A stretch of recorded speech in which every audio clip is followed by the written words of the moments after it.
ഇറാനെ സമ്മർദ്ദ തന്ത്രങ്ങളിലൂടെ കരാറിലേക്ക് കൊണ്ടുവരാൻ US president Donald Trump 35 Iranian സ്ഥാപനങ്ങൾക്കും വ്യക്തികൾക്കും മേൽ US പുതുതായി ഉപരോധം ഏർപ്പെടുത്തി. ഇറാൻ സമർപ്പിച്ച നിർദ്ദേശങ്ങളിൽ ഇതുവരെ തീരുമാനം അറിയിച്ചിട്ടുമില്ല. ഹോർമൂസ് കടലിടുക്ക് തുറക്കാൻ ഇറാൻ തങ്ങളോട് അപേക്ഷിച്ചതായി ട്രംപ് അവകാശപ്പെടുന്നുണ്ട്. പശ്ചിമേഷ്യൻ സംഘർഷങ്ങൾക്ക് ശേഷം ആദ്യമായി ഗൾഫ് രാഷ്ട്രത്തലവന്മാർ സൗദി അറേബ്യയിൽ കൂടിക്കാഴ്ചയും നടത്തി.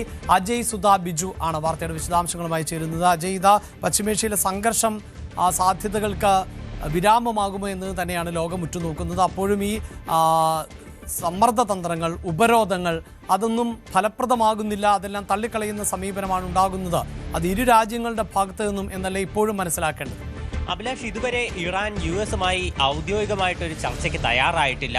ഇറാന്റെ ഭാഗത്തു നിന്നുള്ള ചില നിർദ്ദേശങ്ങൾ അമേരിക്കയ്ക്ക് മുന്നിൽ സമർപ്പിക്കുക മാത്രമാണ് ഇതുവരെ ചെയ്തിട്ടുള്ളത്. ഈ 3 നിർദ്ദേശങ്ങൾ നിലവിൽ US-ന്റെ പരിഗണനയിലാണ് എന്നാണ് നമുക്ക് അറിയാൻ സാധിച്ചിട്ടുള്ളത്.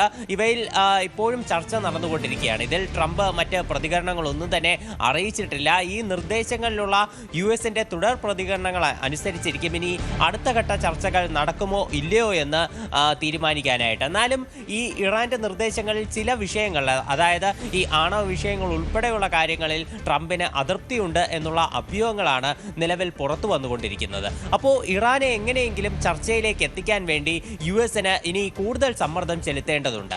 നിലവിൽ ഹോർമൂസ് കടലിടുക്കിലുള്ള US-ന്റെ ഉപരോധത്തിലൂടെ അവരെ കൂടുതൽ സമ്മർദ്ദത്തിലാക്കാനുള്ള ഒരു നീക്കം അത് US നടത്തിയിരുന്നു. പക്ഷേ ഇത് എത്രത്തോളം വിജയകരമാണ് എന്നതിനെ സംബന്ധിച്ചുള്ള സൂചനകളൊന്നും നമുക്ക് ലഭ്യമല്ല.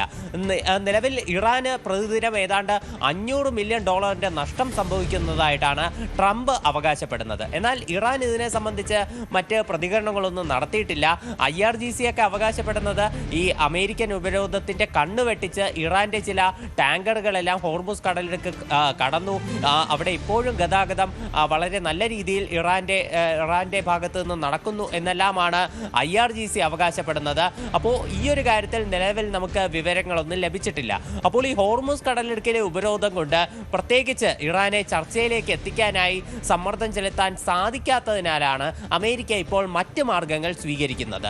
ഇതിനു മുൻപേ ഇറാന്റെ ചില വിമാന കമ്പനികൾക്ക് മേൽ ഉപരോധവുമായി എല്ലാം അമേരിക്ക എത്തിയിരുന്നു.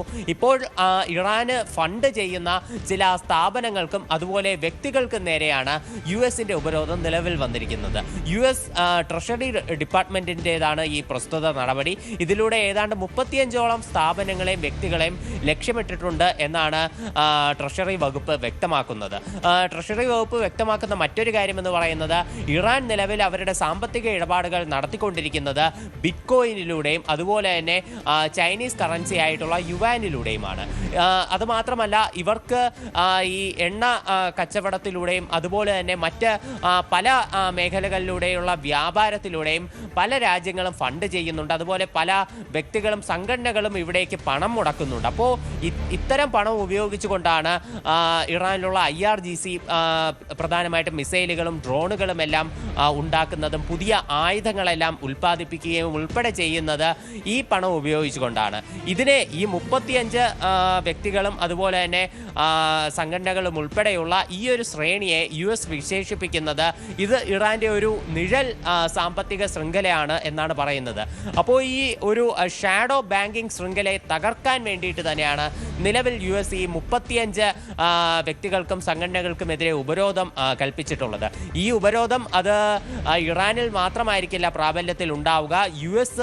US-ൽ നിന്ന് ഈ സംഘടനകളിലേക്കും വ്യക്തികളിലേക്കും ഫണ്ട് ചെയ്യുന്ന എല്ലാതരം ആക്ടിവിറ്റീസിനും വിലക്കുണ്ടാകും. അതുപോലെ US-ൽ ഇവരുടെ യാതൊരുവിധ സ്ഥാപനങ്ങളും പ്രവർത്തിക്കാൻ അനുവദിക്കില്ല എന്നും ട്രഷറി ഡിപ്പാർട്ട്മെന്റ് വ്യക്തമാക്കിയിട്ടുണ്ട്. അതുപോലെ തന്നെ ഈ ഹോർമൂസ് കടലിടുക്കിലും US കൂടുതൽ ഒരു തങ്ങളുടെ നിലപാട് കടുപ്പിച്ചിരിക്കുകയാണ്. ഇറാന് ടോൾ നൽകുന്ന സ്ഥാപനങ്ങൾ ഈ രാജ്യങ്ങൾക്കും അതുപോലെ തന്നെ ഷിപ്പിംഗ് കമ്പനികൾക്കുമെതിരെ നടപടിയെടുക്കുമെന്നും ട്രംപ് വ്യക്തമാക്കുന്ന ഒരു സ്ഥിതിയുണ്ടായിരുന്നു. മാത്രമല്ല, ട്രംപ് തന്റെ ട്രൂ സോഷ്യൽ പോസ്റ്റിൽ അവകാശപ്പെടുന്നത് ഇറാൻ നിലവിൽ പൂർണ്ണമായിട്ടും തകർന്നുകൊണ്ടിരിക്കുകയാണ്. ഇറാനിലെ നേതാക്കൾ പരസ്പരം ഇപ്പോൾ അധികാരത്തിന് വേണ്ടി പോരടിച്ചു കൊണ്ടിരിക്കുന്നു. ഹോർമുസ് കടലെടുക്ക് എത്രയും വേഗം തുറന്നു നൽകണമെന്ന് ഇറാൻ ഞങ്ങളോട് അപേക്ഷിച്ചതായും ട്രംപ് തൻ്റെ ട്രൂ സോഷ്യൽ അക്കൗണ്ടിൽ അറിയിച്ചിട്ടുണ്ട്. എന്നാൽ ഇറാൻ സമർപ്പിച്ച നിർദ്ദേശങ്ങളിൽ ട്രംപിൻ്റെ ഭാഗത്തു നിന്ന് ഇതുവരെ പ്രതികരണങ്ങളൊന്നും ലഭിച്ചിട്ടില്ല. ഇതിലിപ്പോഴും ചർച്ച നടക്കുന്നു എന്നാണ് നമുക്ക് ലഭിക്കുന്ന വിവരം. ഇതിനിടെയാണ് ഇറാൻ്റെ ഇപ്പോൾ ഈ പശ്ചിമേഷ്യൻ സംഘർഷങ്ങൾ രൂപപ്പെട്ടതിന് ശേഷം ഗൾഫ് രാജ്യങ്ങളെല്ലാവരും ആദ്യമായി ഒരു ഓഫ്ലൈനായി യോഗം ചേരുന്നത്. ആദ്യമായിട്ടാണ് ഇത്തരത്തിലൊരു യോഗം. ഇതിനു മുൻപേ ഓൺലൈനായിട്ടുള്ള മീറ്റിങ്ങുകളെല്ലാമാണ് നടന്നത്. സൗദി അറേബ്യയിലെ ജിദ്ദയിൽ വെച്ചിട്ടാണ് ഇത്തരമൊരു യോഗം നടന്നത്. സൗദി കിരീടാവകാശിയായിട്ടുള്ള മുഹമ്മദ് ബിൻ സൽമാനാണ് ഈ ഒരു യോഗത്തിന് നേതൃത്വം നൽകിയത്. ഖത്തർ, അതുപോലെ UAE, അതുപോലെ കുവൈറ്റ്, ബഹ്റൈൻ തുടങ്ങി വിവിധ രാജ്യങ്ങളുടെ പ്രതിനിധികൾ ഈ യോഗത്തിൽ പങ്കെടുത്തു. ഇതിൽ വളരെ സുപ്രധാനമായിട്ടുള്ള തീരുമാനങ്ങളും ഈ വിവിധ ഗൾഫ് രാജ്യങ്ങളുടെ രാഷ്ട്രത്തലവന്മാർ സ്വീകരിച്ചിട്ടുണ്ട്. ഇതിൽ സുപ്രധാനമായിട്ടുള്ള കാര്യങ്ങളാണ് ഹോർമുസ് കടലിടുക്കിൽ ടോൾ പിരിവിനെതിരെ ഇവർ രംഗത്തെത്തിയ കാര്യം. ഈ ടോൾ പിരിവിനെതിരെ ഇവർ സംയുക്തമായി ഒരു തീരുമാനമെടുത്തു. ഈ ഹോർമുസ് കടലിടുക്കിൽ ടോൾ പിരിവ് അനുവദിക്കില്ല. മുൻപ് എങ്ങനെയായിരുന്നോ അതുപോലെ തന്നെ ഹോർമുസ് കടലിടുക്കിലുള്ള ഗതാഗതം അത് അനുവദിക്കണം. അതുപോലെ പശ്ചിമേഷ്യയിൽ നടന്നിട്ടുള്ള മറ്റ് സംഘർഷങ്ങളെ, ഇറാന്റെ ആക്രമണങ്ങളെ ഇവർ ഒന്നായി അപലപിക്കുകയും ഉൾപ്പെടെ ചെയ്തിട്ടുണ്ട്. നിലവിലെ സാഹചര്യത്തിൽ സമാധാനം പുലരുന്നതിനുള്ള സാധ്യതകൾ വിദൂരം എന്ന് തന്നെയാണ് ഞങ്ങളുടെ പ്രതിനിധി അജയ് സുധ ബിജു ഇന്റർനാഷണൽ ഡെസ്കിൽ നിന്നും റിപ്പോർട്ട് ചെയ്യുന്നത്.